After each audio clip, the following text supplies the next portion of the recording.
Hi, Bruno Jr. here. Our podcast, Busting Addiction and Smiths, is sponsored by SafeHouseRehab.com. SafeHouse believes that traditional treatments fall short of the needs of clients who face the modern problems of addiction. Modern problems need modern solutions.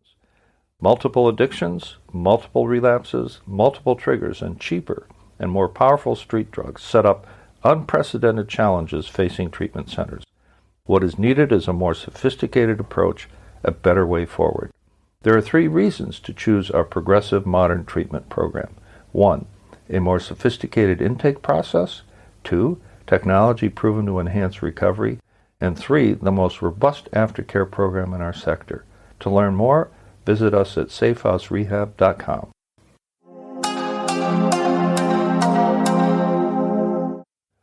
I entered treatment because I knew it was the end. So I show up at Milwaukee Psychiatric Hospital on July 16th, 1993. I had spent 6 months in a horrible relapse, and that's how I bottomed out, and that's why I got fired. So it started around the holidays, and I thought I could control it, 1 drink on a weekend or 2 drinks and a little dope, and man, I was smoking dope and drinking my brains out for the next 6 months, and it was a journey into hell. And then I smashed my head apart, when they fired me. So I entered treatment the following week, I think, something like that, very, very soon thereafter. Show up at Milwaukee Psychiatric Hospital, and this really cool young doctor, 35 years old, Dr. Stern, I think his name is. He said, I'm recovering. I said, well, how much sobriety do you have? He said, 5 years. I said, okay. He says, well, come on in. I said, I'm not coming in today. I got stuff to do, right? I've got laundry to do. I've got to clean up. He says, you know what, most people that say they'll be back, they don't come back, but I have a feeling you'll be back. I said, I will be back. So I went home, and, I had my last snort, if you will, my last toot of alcohol and drugs, and I got so drunk I couldn't finish my laundry, because I did my laundry at a laundromat that was connected to a bar. Right, so side door is laundry, front door on the other side, street corner is a bar, and they're connected. So people would do their laundry, have a beer, come back and finish their laundry. I did my laundry, had 6 beers, and then I got so drunk that I didn't finish drying my clothes. I bring home the damn clothes and I hang them all over my apartment. And they were okay enough to kind of put away. And I drove myself to Milwaukee Psych at 9 a.m. He says, yeah, I had a feeling you'd be back. So I was in treatment. My insurance only allowed, and I didn't challenge them, but you're supposed to get, and with most policies, 28 days of residential treatment and then whatever else afterwards.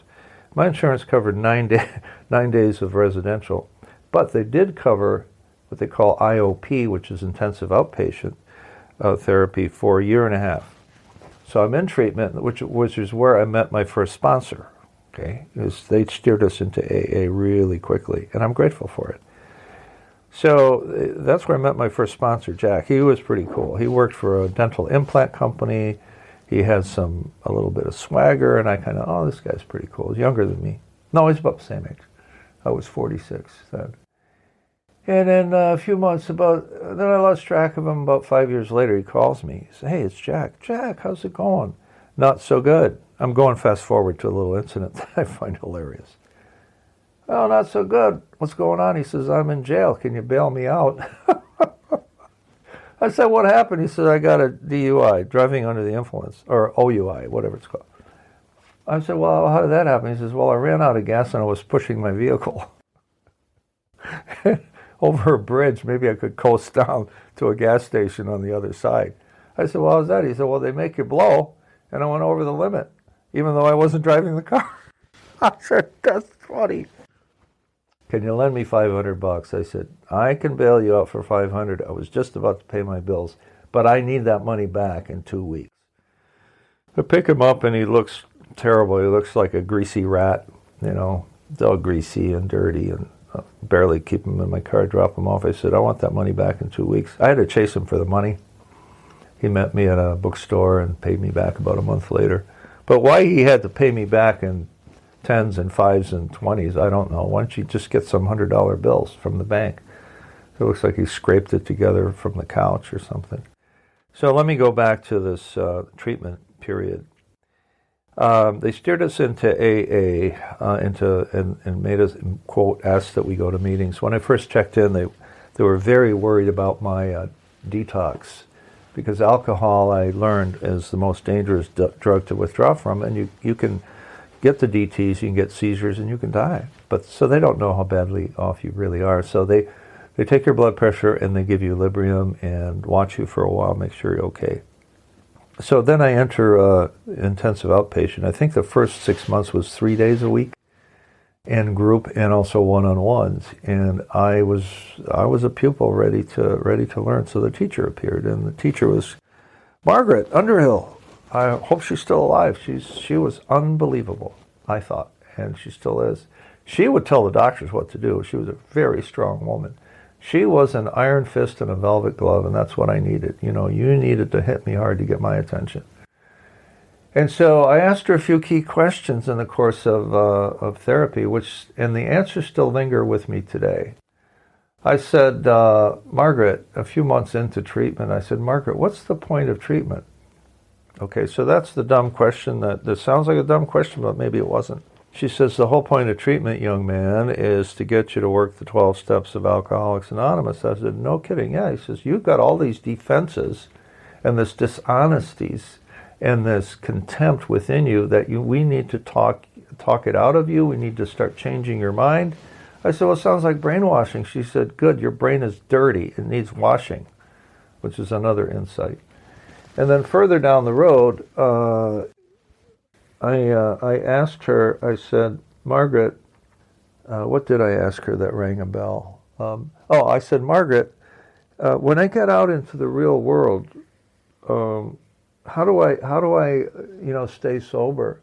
She said, well, if you attend your AA meetings, get yourself a sponsor, read the literature, do the prayer and meditation, and be a kind and honest human being, you'll be fine. I said, well, it means she says, you only have to change one thing. I said, what's that? She says, everything.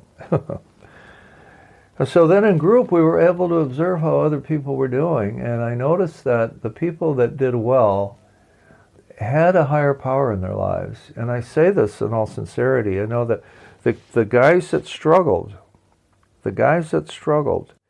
never talked about a higher power, always talked about they could do this or they could do that. And then they asked us to comment. And more than one of us commented, it's like, Mark needs a higher power. He thinks he can do it on his own, but he can't. And then another time I was on the hot seat, which is, okay, it's your turn to get honest, and we're going to confront you with some stuff. I'm going, oh, crap. But, they exposed the lies. I'll give you an example. There was one guy who was really, really sick. I mean, he was still trembling. He was struggling.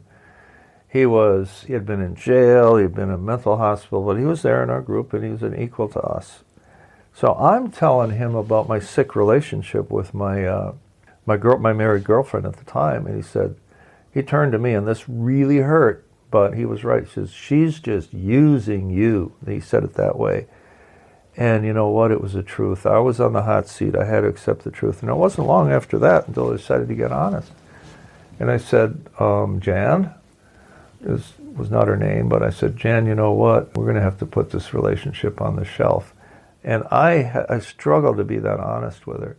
And prior to that, I shared with Margaret, I said, Margaret, she said, you got to let go of this thing or it's going to kill you. You're going to go back to drinking. It's painful. It's dishonest. I said, well, Margaret, I'm going to pray for honesty. She said, no, pray for the courage to be honest. I was scheduled a car trip from Milwaukee to Minneapolis, about 5-some hours through beautiful countryside. For 5 straight hours, I prayed over this. That's how much I agonized. And then on the way back, I called her and I said, we're going to have to put the relationship on the shelf, at least for now, and I'm hoping that it's in my heart. Without saying it, I'm hoping it's over. She says, oh, that's okay. It was just a little fling for me. And I'm thinking, it meant nothing to you, really, did it? But it meant everything to me, which tells you that I was the addict and she was just cheating on her husband. So that began, the intensive outpatient began with, bottoming out, accepting help. And then about 9 months later, I get the opportunity to be a house coordinator of a recovery house. And I learned a lot there. I learned the difference between BS and commitment. And the principle there was the longer you stay in a sober living facility, the better are your odds.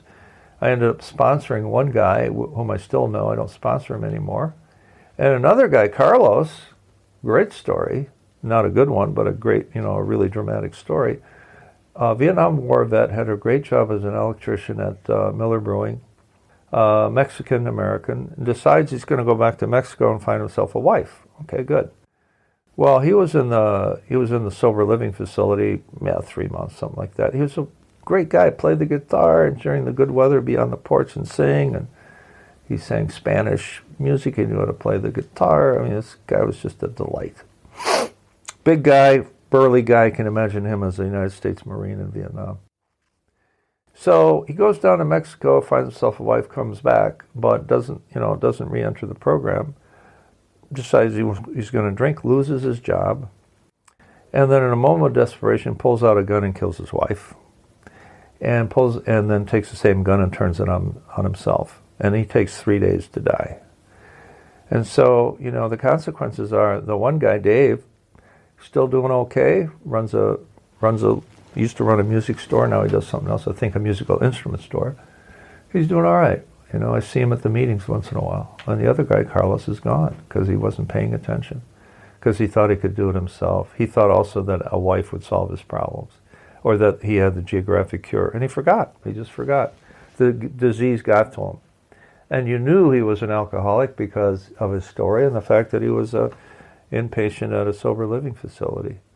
So that the light went on with a lot of those types of incidents. I could relate more and more. But I learned a lot as a house coordinator. I could see the disease at work. I could see people being successful.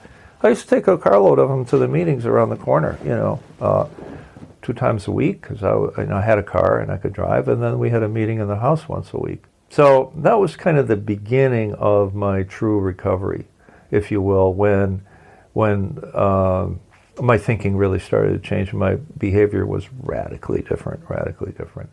I was very lucky because, as a house coordinator, I didn't have to pay rent, utilities, phone, or any of that stuff.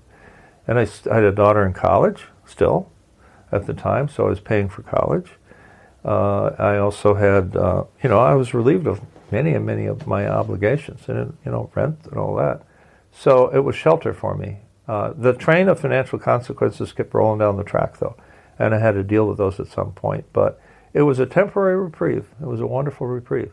And it also, I'm in the back alley playing basketball, because there are alleys there with basketball hoops in some of the garages. There's a bunch of kids playing basketball.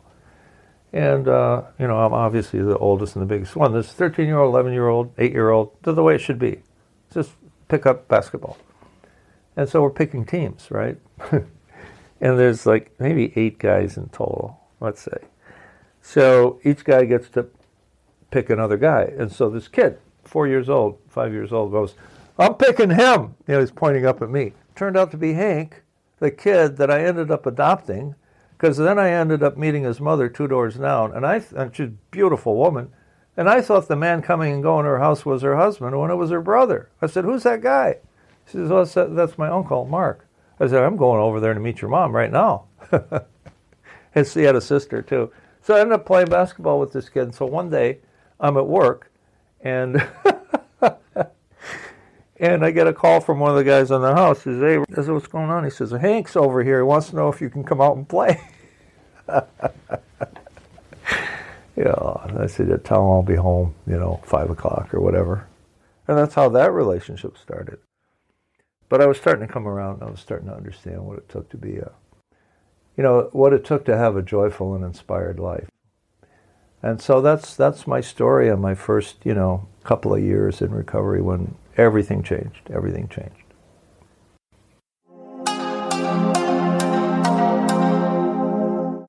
Our podcast is sponsored by SafeHouseRehab.com, a modern approach to recovery.